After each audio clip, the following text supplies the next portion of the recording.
بسم الله الرحمن الرحيم. ازيكم حبايبي؟ عاملين ايه؟ يا رب تكونوا دايما بألف خير. وحشتوني جدا جدا. النهارده جايبه لكم فيديو جديد ووصفه جديده، يا رب تنول اعجابكم. لو الفيديو عجبكم ما تنسوش تعملوا لايك وشير، ولو لسه بتشوفني لاول مره ما تنساش تعمل اشتراك في القناه وتفعل زر الجرس عشان يوصلك كل جديد. يلا مع بعض نشوف التفاصيل. احلى طبق جمبري بالكريمه. لا تنسوا الاعجاب بالفيديو والاشتراك في القناة. هنا هنقول بسم الله الرحمن الرحيم، ونبدأ بالصلاة والسلام على أشرف خلق الله عليه أفضل الصلاة والسلام. هنجيب كده صينية ونحط فيها زيت ونستنى اما يسخن كويس جدا جدا على النار.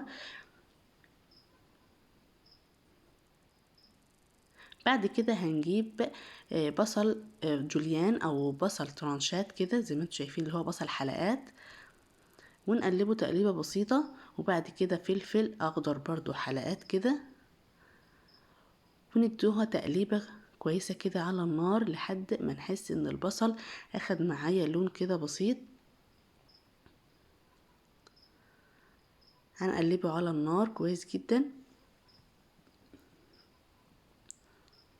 الوصفة دي جميلة جدا جدا وطعمها رائع، جربوها بنفس الطريقة دي كده صدقوني مش هتندموا.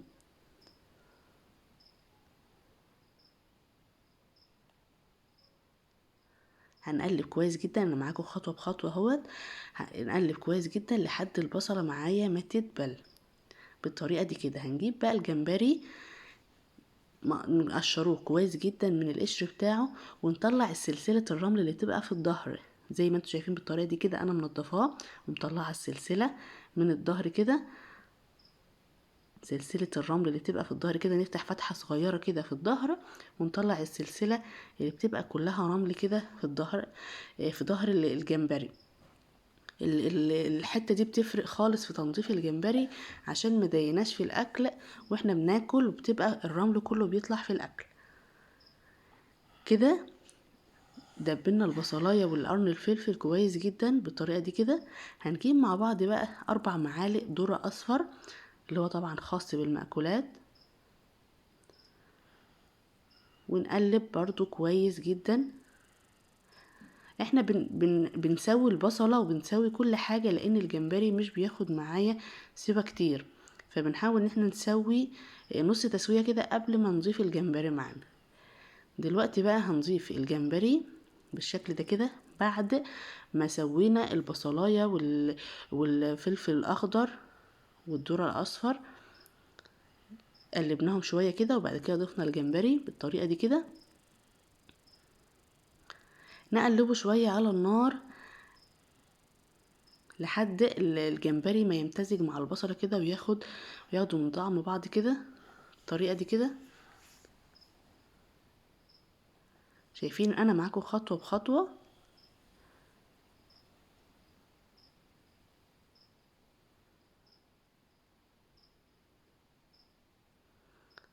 طبعا كل ده على نار متوسطة عشان اللي ما تحرقش معايا او تتحروق معايا من غير ما يستوي كويس.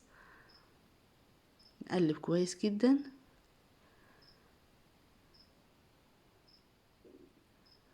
بالشكل ده كده. وبعد كده هنجيب كوباية عصير طماطم، ما نكترش طماطم، هي كوباية عصير طماطم واحدة بس،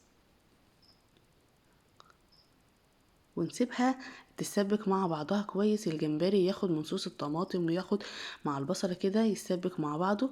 نيجي بقى نضيف البهارات، معلقة صغيرة بابريكا، هنا بنستعمل معلقة صغيرة، معلقة صغيرة ملح. انا ما حطيتش البهارات في الاول ليه؟ عشان نكهة البهارات تفضل معايا في الاخر مع التشويح والتقليب وكده النكهة ما تروحش. يبقى احنا حطينا معلقة بابريكا ومعلقة ملح ومعلقة كمون. نكتر كمون شوية لان طبعا عارفين الاسماك روحها بتكون الكمون. ونص معلقة صغيرة فلفل اسود، ما نكترش، هو حوالي معلقة ونص كمون كده بس اللي بنكتر الكمون. ونسيبها بقى تتسبك مع بعضها، تاخد وتدي مع بعضها كده، والجمبري ياخد من صوص الطماطم زي ما انتوا شايفين كده لحد ما تتسبك معايا خالص. تحس ان ايه، ان هي شربت صوص الطماطم ونشفت كده بالطريقة دي كده. شايفين الصوص تقل معايا ازاي؟ كل شوية نقلبه عشان ما تلسعش مننا، وكل الجمبري وكل الوصفة معايا تبقى مستوية من جميع النواحي بمستوى واحد.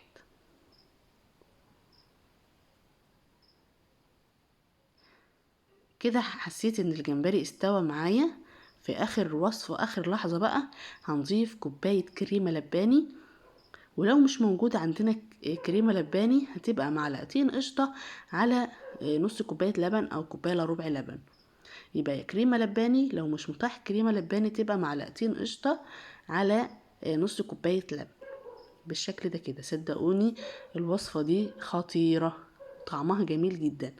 جربوها وهتدعولي ان شاء الله. كده بقى نسيبها على النار تاخد وتدي مع نفسها كده. والناحية تانية نعمل مع بعض رز اصفر جميل جدا ناكله مع الوصفة، سهل خالص ومش هياخد معانا وقت خالص.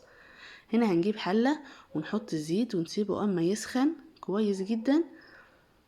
طبعا انا هديت على صينية الجمبري عشان ايه، تاخد وتدي مع بعضها بهدوء كده.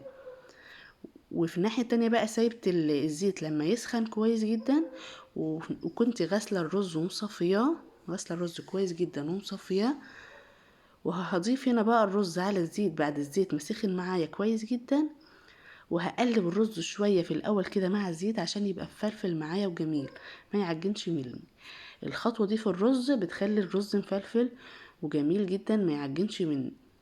هنقلبه كويس جدا مع الزيت تقلبتين بسيطة كده، بس اهم حاجة نسخن الزيت كويس جدا قبل ما نضيف الرز عشان الرز ما يلزقش مننا بالشكل ده كده.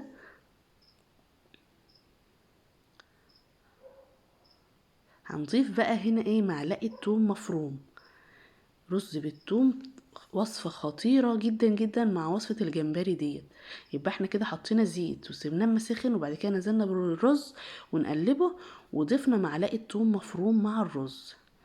الوصفة دي جميلة جدا جدا وطعم الرز فارق جدا جدا بالطريقة دي. معلقة التوم كده في التشويح الرز كده عاطي للرز طعم خطير جدا. وهنا نص معلقة كركم. نقلبه كويس جدا كده لحد الرز كله ما يبقى بلون واحد ويدينا اللون الاصفر اللي احنا هنشوفه مع بعض دلوقتي. طبعا هنكون غاليين مية بالطريقة دي كده.